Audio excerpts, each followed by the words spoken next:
Super 6 super hit స్త్రీ శక్తి పథకం ద్వారా మహిళా సాధికారత సాధించేందుకే రాష్ట్ర ప్రభుత్వం ప్రతిష్టాత్మకంగా సూపర్ 6 పథకాలు అమలు చేస్తుందని ఎలమంచిలి నియోజకవర్గ ఎమ్మెల్యే సుందరపు విజయ్ కుమార్ అన్నారు. ఈ సందర్భంగా అచ్యుతాపురం మండల కేంద్రంలో ఎస్కేఆర్ ఫంక్షన్ హాల్లో జరిగిన కార్యక్రమంలో శ్రీ శక్తి పథకం మహిళా సాధికారత మహిళా సదస్సులో ఆయన ముఖ్య అతిథిగా పాల్గొన్నారు. కార్యక్రమంలో రాష్ట్ర రహదారుల corporation chairman Pragada Nageswararao, senior TDP నేత పప్పల చలపతిరావు, మాజీ జిల్లా పరిషత్ లాలం భవానీ భాస్కర్, యాదవ కార్పొరేషన్ డైరెక్టర్ ధూళి రంగనాయకులు, పలువురు కూటమి నేతలు పాల్గొన్నారు. ఈ సందర్భంగా నేతలు మాట్లాడుతూ ప్రతి ఒక్క మహిళ ఆర్థిక అభివృద్ధి సాధించడంతో పాటు అన్ని రంగాలలోనూ రాణించడమే లక్ష్యంగా రాష్ట్ర ప్రభుత్వం ప్రతిష్టాత్మకంగా ఎన్నికలలో ఇచ్చిన సూపర్ 6 హామీలను నెరవేరుస్తుందని అన్నారు. ముఖ్యంగా తల్లికి వందనం, ఉచిత గ్యాస్, అన్నదాత సుఖీభవ, ఉచిత బస్సు ప్రయాణం వంటి పథకాలను సమర్థవంతంగా అమలు చేసిందని తెలిపారు. సంక్షేమం, అభివృద్ధి సమిష్టిగా కూటమి ప్రభుత్వం నిర్వహిస్తుందని ఎమ్మెల్యే విజయ్ కుమార్ అన్నారు. సూపర్ 6 సూపర్ హిట్ అయిందని, అందుకే ప్రజాదరణతో పాటు మహిళల ఆదరణ కూటమి ప్రభుత్వానికి ఉందని అన్నారు. ఈ కార్యక్రమంలో నియోజకవర్గంలోని 4 మండలాల మహిళలు అధిక సంఖ్యలో పాల్గొన్నారు. ప్రభుత్వం ఏదైతే మాట ఇచ్చి సూపర్ 6 అనే ప్రోగ్రాం తీసుకుని మేము ఎన్నికలకు వెళ్ళామో ఒక్కొక్కటిగా అన్నీ కూడా చిత్తశుద్ధితో ఈరోజు అన్నీ కూడా మరి నిర్వర్తించుకుని ఈరోజు ప్రజలు ఆదరాభిమానాల్ని పొందుతున్నాం. ఈరోజు మహిళలు ఈ ఆంధ్రప్రదేశ్ రాష్ట్రం అంతా కూడా చాలా ఆనందంగా ఉన్నారు. దానికి నిదర్శనం ఈరోజు కూడా ఇక్కడ ఎలమంచిల్లో స్త్రీ శక్తి మీటింగ్ కూడా జరిగింది. ప్రతి ఒక్కరు కూడా చాలా హ్యాపీగా ఉన్నారు. డెఫినెట్గా ఈ రాష్ట్రాన్ని ముందుకు తీసుకెళ్తూ అలాగే సంక్షేమ పథకాలను అమలు చేస్తూ నిర్విరామంగా మరి ఈ రాష్ట్రాన్ని అభివృద్ధి దిశగా తీసుకెళ్లే నాయకత్వం మాకు చంద్రబాబు నాయుడు గారు, పవన్ కళ్యాణ్ గారి ద్వారా, మోడీ గారి ద్వారా ఉందని మరొక్కసారి తెలియజేసుకుంటూ సూపర్ 6 అనేది సూపర్ హిట్. చెప్పండమ్మా, super 6. Thank you very much. విశాఖలో university paper leakage cinema benefit షోని విద్యార్థి, కార్మిక, యువజన సంఘాల నేతలు వీక్షించారు. సిఐటియు రాష్ట్ర ప్రధాన కార్యదర్శి నరసింహరావు, జాతీయ ఉపాధ్యక్షుడు ఆదినారాయణ మాట్లాడుతూ విద్యా వ్యవస్థ పరిస్థితులను సినిమాలో చూపించారు అని అన్నారు. సినిమా ఇంటర్వెల్ టైం అయింది, మిగిలిన సినిమా ఇంకా బాగుంటుందని ఆశిస్తున్నాం. నారాయణమూర్తి గారు తీసినటువంటి సినిమా ఇది. నారాయణమూర్తి గారు యూనివర్సిటీలో జరుగుతున్నటువంటి విద్యా వ్యవస్థలో జరుగుతున్నటువంటి అవకతవకల మీద దాంట్లో మార్పులు తీసుకురావాలని చేసిన ప్రయత్నంలో భాగం. అందుకని ఈ ప్రయత్నం తప్పకుండా ఫలించాలని కోరుతున్నాం. ఈరోజు విద్యా వ్యవస్థ చాలా అస్తవ్యస్తంగా ఉంది. ముఖ్యంగా మామూలు పేద ప్రజానికి చదువుకోలేనటువంటి పరిస్థితుల్లో ప్రభుత్వ స్కూళ్ళకి ఎటువంటి విలువ లేకుండా ఓన్లీ ప్రైవేటు విద్యా వ్యవస్థలకే అత్యంత ప్రాధాన్యత అనేటువంటి ప్రభుత్వం అనేటువంటి ఇస్తుంది. దీన్ని మార్పు చేయాలనేటువంటి ఉద్దేశంతో వారు తీసినటువంటి సినిమా. దీంట్లో నటించినటువంటి టీం కూడా ఇక్కడ ఉన్నారు. అట్లాగే వారు మంచి ప్రయత్నం చేశారు.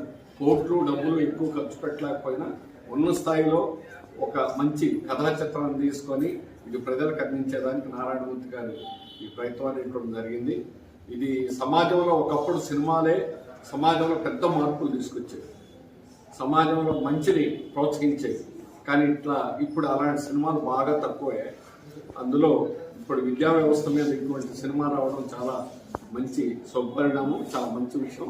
భవిష్యత్తులో కూడా ఇటువంటి మంచి సబ్జెక్ట్ తీసుకొని సమాజాన్ని సమాజంలో మంచిని ప్రోత్సహించడానికి సినిమాలు రావాలని చెప్పేసి కోరుకుంటున్నాం.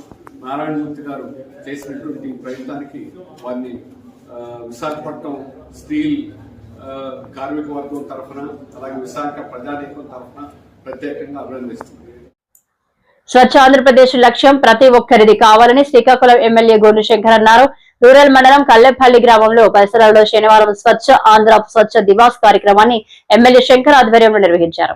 సందర్భంగా ఎమ్మెల్యే శంకర్ మాట్లాడుతూ స్వర్ణ ఆంధ్ర స్వచ్ఛ ఆంధ్రలో భాగంగా ప్రతి 3వ శనివారం ఈ కార్యక్రమం చేపట్టడం జరుగుతుంది. గౌరవ ముఖ్యమంత్రి వర్యులు శ్రీ నారా చంద్రబాబు నాయుడు గారి ఆదేశాల మేరకు కార్యక్రమం చేపట్టడం జరుగుతుంది. ఈరోజు DCCB కాలనీ ప్రాంతంలో చాపురం 2 సచివాలయం ఏరియాలో ఇక్కడ ఫిషరీస్ వారి తాలూకా ట్యాంక్స్ కానీ ఇవన్నీ డిపార్ట్మెంట్ ఉంది. ఇక్కడ చెరువులు కూడా ఉన్నాయి. ఈ చెరువులు ఇక్కడ పెద్ద ఎత్తున ఒక అడవిని తలపిస్తున్న సందర్భంలో చుట్టూ రెసిడెన్షియల్ బిల్డింగ్స్ ఉండి మధ్యలో ఉన్నందువల్ల చాలా ఇబ్బందిగా ఉందని ఇది మేము రొటీన్ ఇన్స్పెక్షన్లో చూసి ఈరోజు ఈ కార్యక్రమం చేపట్టడం జరిగింది. తప్పకుండా ఈ ప్రాంతాన్ని మళ్ళీ ఈ జంగిలంతా క్లియర్ చేసి ఈ చెరువు చుట్టూ వాకింగ్ ట్రాక్ వేసి ఇక్కడ ప్రజలకి అందుబాటులో తీసుకొచ్చి ఇక్కడ ఒక మంచి ఆహ్లాదకరమైన వాతావరణాన్ని మేము నిర్వహించడానికి గౌరవ మన కమిషనర్ గారు, అలాగే ఎంహెచ్ఓ గారు, అలాగే హార్టికల్చర్ ఆఫీసర్స్, ఇతర సిబ్బంది అందరూ కలిపి మున్సిపల్ సిబ్బంది, అలాగే ఏ ప్రాంత ఇన్ఛార్జ్ నాయకులు దేవల్ రామనామ్ గారు, అలాగే అల్లు నర్సయ్య గారు వారు కూడా ఇందులో పాల్గొన్నారు. అలాగే ఈ పెద్ద ఎత్తున మున్సిపల్ కమిషనర్ నుండి మున్సిపల్ ఆఫీస్ వారు, అలాగే మెప్మా సిబ్బంది అందరూ పాల్గొనడం జరిగింది. సో ఈ ప్రాంతాన్ని ఇంకా బాగా అభివృద్ధి తప్పకుండా చేసి ఇక్కడ ప్రజలకి అందుబాటులోకి ఒక ఆహ్లాదకరమైన వాతావరణం తీసుకొస్తామని తెలియజేసుకుంటూ ఈరోజు ఈ కార్యక్రమంలో పాల్గొని పెద్ద ఎత్తున సక్సెస్ చేసినటువంటి ప్రతి ఒక్కరికి కూడా పేరు పేరున నా హృదయపూర్వక నమస్కారాలు. శ్రీకాకుళం జిల్లాలో రైతులకు సకాలంలో ఎరువులు అందక ఇబ్బందులు పడుతుంటే వ్యవసాయ శాఖ మంత్రి అచ్చెన్న ఏం చేస్తున్నారని ఎమ్మెల్సీ దువ్వాడ శ్రీనివాస్ ప్రశ్నించారు. నందిగం మండలం సొంటినూరులో పంట పొలాలను పరిశీలించిన అనంతరం ఆయన మీడియాతో మాట్లాడారు. తిరుగుతున్నాను. మరి ఈ రోజు నందిగాం మండలంలో కూడా సొంటినూరు ఈ గ్రామానికి వచ్చాం. ఈ గ్రామంలో కూడా చూసుకుంటే ఈ రోజు వరకు రైతులతో నేను చాలా మందితో మాట్లాడాను. రైతులందరూ చెప్తుంది ఏంటంటే మాకు విత్తనాలు సకాలంలో ఇవ్వలేదు, విత్తనాలు అందించలేదు. గతంలో సకాలంలో విత్తనాలు అందేవి, ఎరువులు అందేవి, పురుగు మందులు అందేవి, గిట్టుబాటు ధరలు అందేవి, రైతుకు రైతు భరోసా అందేది. ఇప్పుడు అవి ఏవీ లేవు. చాలా ఇబ్బందుల్లో ఉన్నాం బాబు. విత్తనాలు ఇవ్వకపోతే కొనుక్కొని వేసుకున్నామని అన్నారు. పోనీ విత్తనాలు వేశారు, ఏదో బాధపడి నాట్లు జరిగినాయి. వ్యవసాయం ఒకసారి చూస్తే ఆకుపచ్చగా ఉండాల్సినటువంటి పచ్చ పంట పొలాలు కనబడాల్సింది కొంచెం ఎరుపు రంగులో కనబడుతున్నాయి. దీనికి కారణం ఏంటంటే యూరియా వేయాలి అర్జెంటుగా. శ్రీకాకుళం జిల్లాలో ఈ జిల్లా వరకు ముందు ఆలోచిస్తే సుమారు 4 లక్షల పైచిలకు ఎకరాల్లో వరి సాగు చేస్తాం. ఒక 40 నుంచి 50 వేల ఎకరాల్లో మొక్కజొన్న పంటలు, మరో 45 నుంచి 50 వేల ఎకరాల్లో ఇతర పంటలన్నీ పండిస్తాం. మామిడి, కొబ్బరి, జీడి మామిడి, ఇతర రకాలైనటువంటి పంటలన్నీ పండిస్తాం. ఏదేమైనప్పటికీ పంటలన్నిటికీ మొత్తంగా కావాల్సింది 50,000 టన్నులు యూరియా కనీసం కావాలి. ఒక 15 నుంచి 20,000, 30,000 టన్నులు డిఏపి కాంప్లెక్స్ కావాలి. పొటాష్ కూడా ఒక 10,000 టన్నులు కావాలి. మరి కామన్ సెన్స్ మంత్రికి ఉందా లేదా? ఇది కావాలి అంటే ఏ మండలంలో ఎంత పంట వేస్తారు, ఏ పంటకి ఎంత అవసరం అన్నది ఒక అంచనాలు వేసుకునేందుకు విలేజ్ స్థాయిలోనే అడ్వైజరీ కమిటీస్ ఉన్నాయి. అగ్రికల్చర్ అడ్వైజరీ కమిటీస్ ద్వారా సమాచారం తీసుకో. దీనిపైన మంత్రికి అవగాహన లేదు. సబ్సిడీ అంటే తెలియదు, ఎరువులు ఎక్కడి నుంచి వస్తాయో తెలియదు, ఏ ఎరువులు కావాలో తెలియదు. మంత్రికి జ్ఞానం లేదు. అంతేకాక విపరీతమైన డబ్బు పిచ్చి. అతను సంపాదనలో పడిపోయినాడు. ఈనాడు పేపర్లోనే రాశారు కదా, రోజుకి 30 లక్షలు లేనిదే ఇంటి మేడ మీదకి ఎక్కడు, అక్కడే కూర్చుంటాడు, పట్టి పీడిస్తాడని ఈ టెక్కల్లో ఉండే 65 గ్రానైట్ కంపెనీల నుంచి రౌడీజం చేసి కలెక్షన్ చేస్తున్నారు డబ్బులు. ప్రతి ఒక్కరి దగ్గర కూడా రౌడీజం చేస్తున్నారు. ఫ్యాక్టరీల నుంచి కూడా రౌడీజం చేసి డబ్బులు కలెక్షన్ చేస్తున్నారు. రైస్ మిల్లర్స్ నుంచి రౌడీజం చేసి డబ్బులు కలెక్షన్ చేస్తున్నారు. వాళ్ళకే సొంతగా గోడౌన్స్ ఉన్నాయి. గోడౌన్స్ లో విపరీతంగా కలెక్షన్ చేసి వాళ్ళు డబ్బులు తీసుకుంటున్నారు. ఏ రకంగా చూసినా ప్రతిరోజు ప్రజలందరూ కూడా, ఇది ఒక్క శ్రీకాకుళం టెక్కలో కాదు, రాష్ట్ర ప్రజల రైతులందరి తరఫున కూడా ఒక ఎమ్మెల్సీగా నేను ప్రశ్నిస్తున్నాను వ్యవసాయ శాఖ మంత్రికి. చేతగాని వ్యవసాయ శాఖ మంత్రి, అవినీతిపరుడైన వ్యవసాయ శాఖ మంత్రి, దోచుకునేటటువంటి వ్యవసాయ శాఖ మంత్రి రాబంద్ రైతుల పట్ల ఒక రాక్షసుడిలా తయారై ఈ రోజు రైతులకు హింసిస్తున్నాడు. నేను ప్రభుత్వానికి ఒకటే కోరుతున్నాను, ప్రభుత్వంలో కూడా ఒక మెంబర్గా నేను ఇప్పుడున్నాను, ఒక ఎమ్మెల్సీగా ఉండి ముఖ్యమంత్రి గారికి, చంద్రబాబు నాయుడు గారికి, అలాగే లోకేష్ గారికి, పవన్ కళ్యాణ్ గారికి, అయ్యా దయచేసి వ్యవసాయ శాఖ మంత్రి నిర్వాహకం చూడండి. ఈయన వల్ల రాష్ట్రంలో రైతులు నడ్డి విరగ్గొట్టాడు. లంచాలే ధ్యేయంగా బ్రతుకుతున్నాడు. అవినీతి సంపాదన ఆర్జనే ధ్యేయంగా బ్రతుకుతున్నాడు. వినాయక మండపాలు పోలీస్ నిబంధనలకు విరుద్ధంగా అతిక్రమిస్తే వారిపై కఠిన చర్యలు తప్పవని Tekkali rural CI K Srinivasarao హెచ్చరించారు. ఊరేగింపు సమయంలో శృతి మించితే చర్యలు ఉంటాయని తెలియజేశారు. మండపాల వద్ద ఎటువంటి అవాంఛనీయ సంఘటనలు జరగకుండా కమిటీ చూసుకోవాలన్నారు. ఏదైతే గణేష్ మండపాలకు ఎవరైతే పెడతామని అనుకుంటున్నారో బిఫోర్గా ఒక యాప్ ఒకటి ఉంది, అందులో అప్లై చేయాలా. దీనికి ఫీజు అనేది ఏమీ లేదు. లాస్ట్ ఇయర్ చాలా కన్ఫ్యూజ్గా ఉన్నారు, కానీ బిఫోర్గా చెప్తాను, ఫీజు లేదు. ఇన్ కేస్ అక్కడ ఏదైతే ఆడియో సిస్టమ్, సౌండ్ సిస్టమ్ పెడతాం మాత్రం వాటికైతే ఫీజు ఉంది.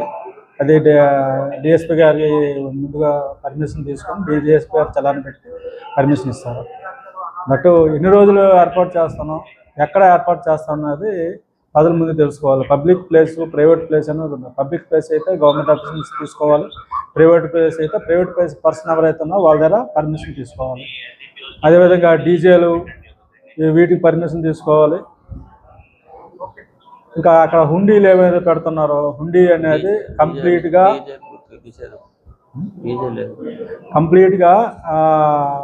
హుండీలు ఏదైతే పెడుతుందో వాళ్ళదే రెస్పాన్సిబిలిటీ. పవర్ అయితే ప్రైవేట్ ప్లేస్ నుంచి ఎవరంటే పవర్ బిల్లు ఎలక్ట్రికల్ డిపార్ట్మెంట్ తీసుకోవాలి.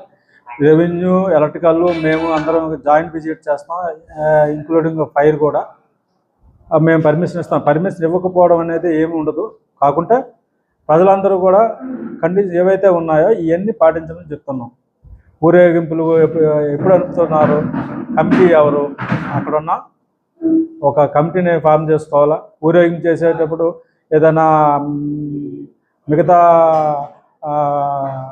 మతస్థుల తాలూకా టెంపుల్ కాకుండా చర్చిలు ఇవి ఉంటాయి కదా, వాళ్ళకి ఇబ్బంది పడకుండా. అదేవిధంగా లౌడ్ స్పీకర్లు నైట్ 10 తర్వాత ఏ లౌడ్ స్పీకర్ కూడా పనిచేయడానికి లేదు. ఎందుకంటే దీనివల్ల అందరూ కూడా ఇబ్బంది పడతారు పబ్లిక్. ఇవన్నీ కండిషన్స్ ఉన్నాయి. ప్రతి ఒక్కరికి ఇస్తా ఏంటి అనేది ఆ కండిషన్స్ మేము పోలీస్ ద్వారా పోలీసు ఒక ఫామ్ ఇస్తున్నాం. నెక్స్ట్ ఏంటంటే వీళ్ళు అనిపేటప్పుడు ఎన్ని రోజులు పెడుతున్నారు, ఎక్కడ అడుగుతున్నారు, దానికి ఊరేగింపులు చేస్తున్నారు, అప్పుడు తాగేసి గొడవ పడడం అలాంటి కార్యక్రమం కూడా, అలాంటి ఇష్యూలు కూడా మా నోటీస్కి వస్తున్నాయి. అట్లాంటివి ఏవైనా సరే మేము డీజేలు పెట్టుకుని డ్యాన్సులు చేస్తాము, అర్ధరాత్రి వరకు మేము ఊరేగిస్తాము, తాగేస్తామంటే మాత్రం వాళ్ళ మీద కంపల్సరీగా స్ట్రిక్ట్గా మేము కేసులు అయితే పెడతాం. సో ప్రజలందరూ పండగ సహకరించాలా. ఎటువంటి అశ్లీలమైన నృత్యాలకు కానీ లేదంటే అసాంఘిక కార్యక్రమాలకు కానీ తావు లేకుండా ప్రజలందరూ కూడా సామరస్యంగా హ్యాపీగా. విశాఖ స్టీల్ ప్లాంట్ పై కూటమి ప్రభుత్వం వైఖరి చెప్పాలని YCP MLC Botsa Satyanarayana demand చేశారు. రాష్ట్రంలో దివ్యాంగులు ధర్నా చేస్తున్నా పట్టించుకోవడం లేదు, అసలు ప్రభుత్వానికి మానవత్వం ఉందా అని ప్రశ్నించారు. వైసీపీ ఎమ్మెల్సీ బొత్స సత్యనారాయణ విశాఖలో మీడియాతో మాట్లాడారు. ఏదో చెప్పారు, మళ్ళీ మన్నాడు ఇన్సిడెంట్ జరగలేదన్నాకి ఏ రోజైతే చెప్తారో సీరియస్ గా ఉండమని, ఆ మన్నాడు ఇంకో ఇన్సిడెంట్, ఒకటి కాదు రెండు కాదు, ఒక మంత్రి మీద కాదు, లేకపోతే ఒకరి మీద కాదు, ఒక వేరే చుట్టూ ఎంత ఎక్కలేదు, ఒకళ్ళు వచ్చి కొంత ఎక్కలేదు, మొత్తం అందరూ కూడా అలాగే ఉన్నారు ఆరోపణలు. అయితే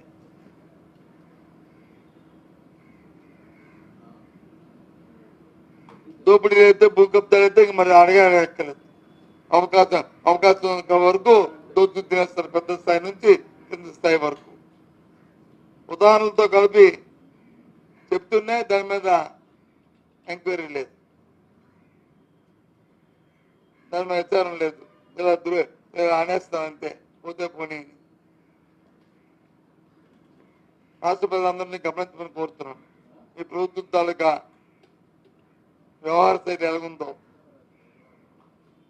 పరిపాలన విధానం ఎలాగుందో,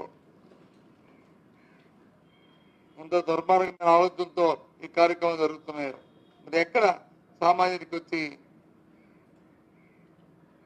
నీడ, సామాన్యుడి రక్షణ కనిపించింది.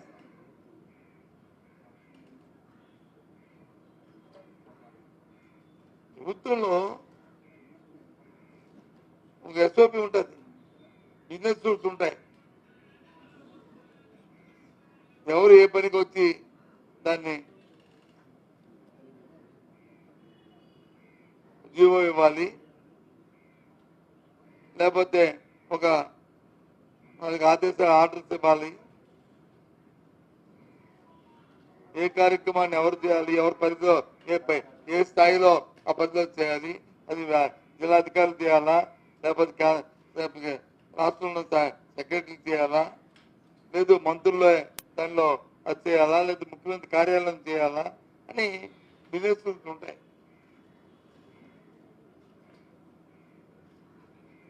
నేను మధ్య చూస్తున్నాను ఒక 2 ఇష్యూల్లో మేము ఎంక్వైరీ చేస్తాం, ఎంక్వైరీ చేయడం నాన్సెన్స్.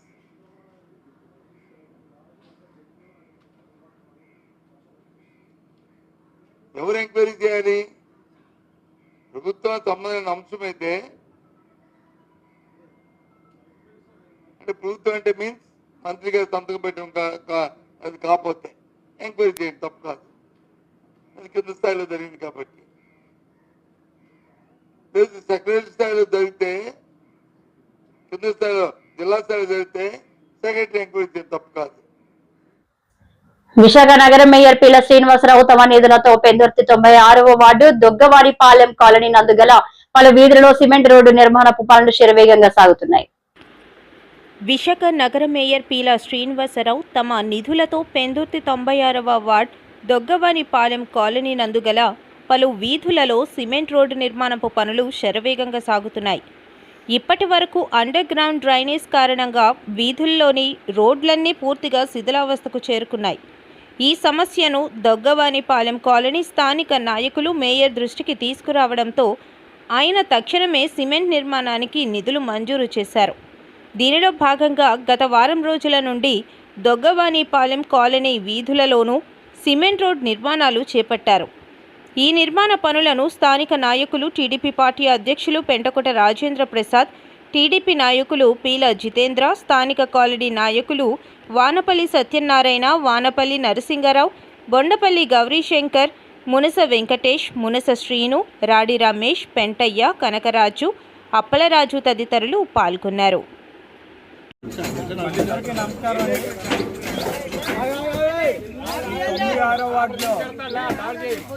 ప్రధానంగా రోడ్లు, డ్రైనేజు, ఇతర సమస్యలు కొన్ని ఉన్నాయి. ఇవన్నీ కూడా మేయర్ గారి దృష్టిలో ఉన్నాయి. దాని నిమిత్తం ఈరోజు ఈ దొగ్గవానిపాలెం కాలనీలో ఈ సీసీ రోడ్డు నిర్మించడానికి ఈరోజు జీవీఎంసీ శాంక్షన్ అయ్యాయి. దాని ద్వారా ఈ రోడ్లన్నీ కూడా నిర్మించడం జరుగుతుంది.